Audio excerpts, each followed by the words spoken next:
Stalkers don't just watch. They wait. They plan. They get inside your head. What if the person you trusted turned your life into a nightmare?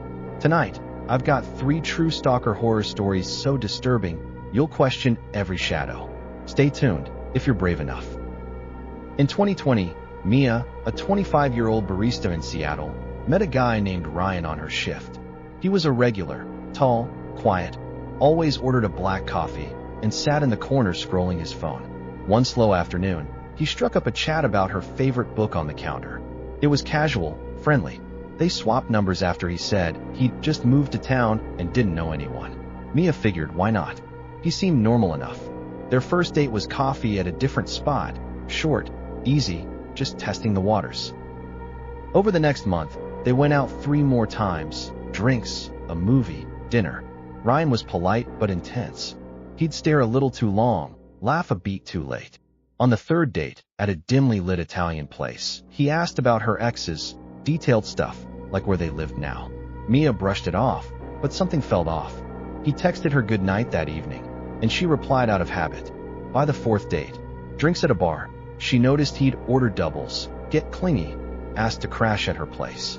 She said no, citing an early shift. He smiled, but his eyes didn't. A week later, Mia stopped replying to his texts.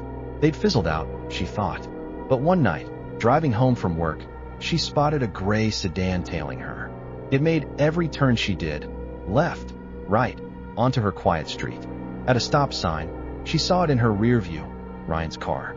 She texted, "Are you following me?" He replied fast, "Just making sure you're safe." Her hands shook as she called him. No answer. She sped up, pulled into a gas station, and texted him to back off.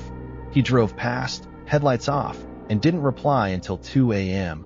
"Sorry if I scared you. Dinner at my place next time?" Mia blocked him the next day. The angry texts came. "You owe me for those dates. Why'd you lead me on?"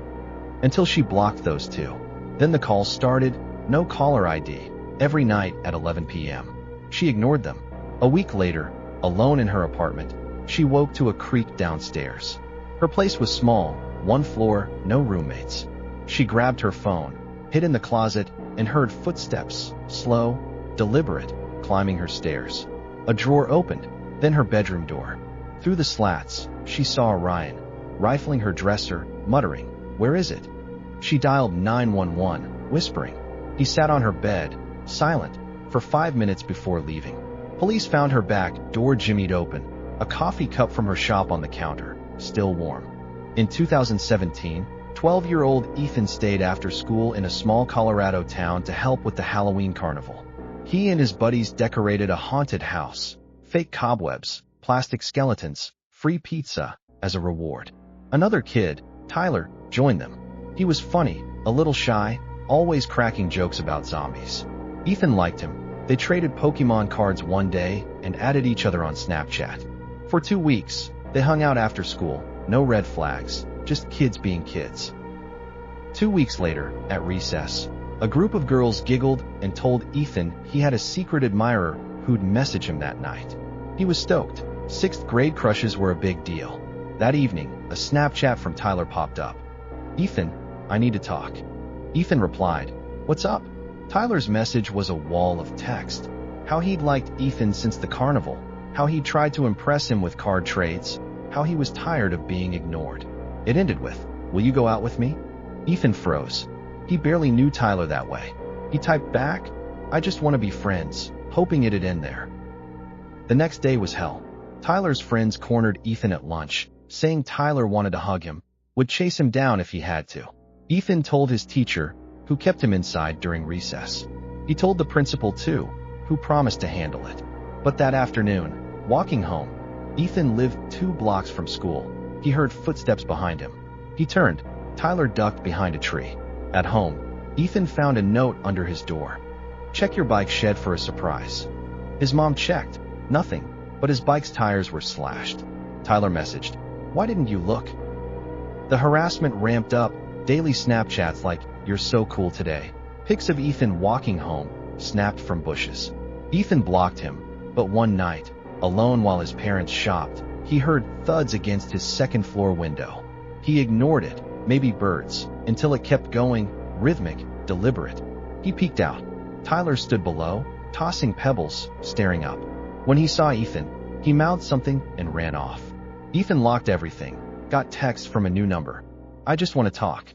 Forgive me." Police warned Tyler's family, but Ethan still sees him around town, always watching from a distance.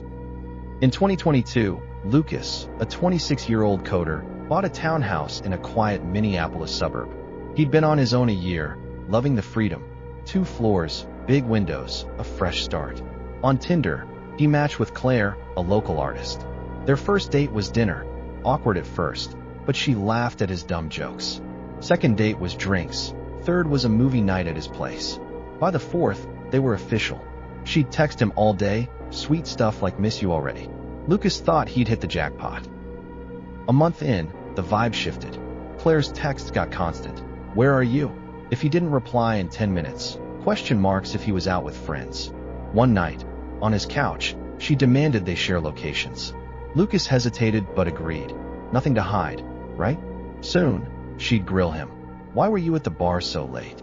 One Friday, he was gaming at his buddy Sam's place when Claire showed up, banging on the door. Sam's sister let her in. She stormed downstairs, yelling, "You're ignoring me for this?" Lucas left with her, mortified, and broke it off via text that night. "I need space." Claire didn't take it well. Endless calls, texts like, "You're a liar." Doorbell rings at 3 a.m. Lucas's neighbor yelled at her to leave one night after she screamed his name. He stopped sharing his location. She stopped hers too. A week later, chilling with Sam again, Lucas got home late, microwaved leftovers, and muted the TV to pick a horror flick. Then, a thud from upstairs. His townhouse looped, kitchen to dining room to living room, but the upstairs hall door was always shut. He heard it creak open. "Who's there?" he shouted. Silence. Lucas grabbed a knife, called 911, yelling, "My ex might be in here." He waited outside, heart pounding. Cops searched, no one. He locked up, ate, went to bed shaken but relieved. At 2 a.m., his phone buzzed, text from a random number. "I'm sorry, let's talk." Then wake up 5 times. Before he could reply, a scream, Claire's voice, came from his closet. "No." The door flew open. She lunged with a knife. Lucas bolted, slammed the bedroom door, held it as she stabbed through it. He yelled, "I love you, stop." To calm her, dialed 911 silently. She dropped the knife, he tackled her. Police arrested her. Turns out she'd climbed through an unlocked window.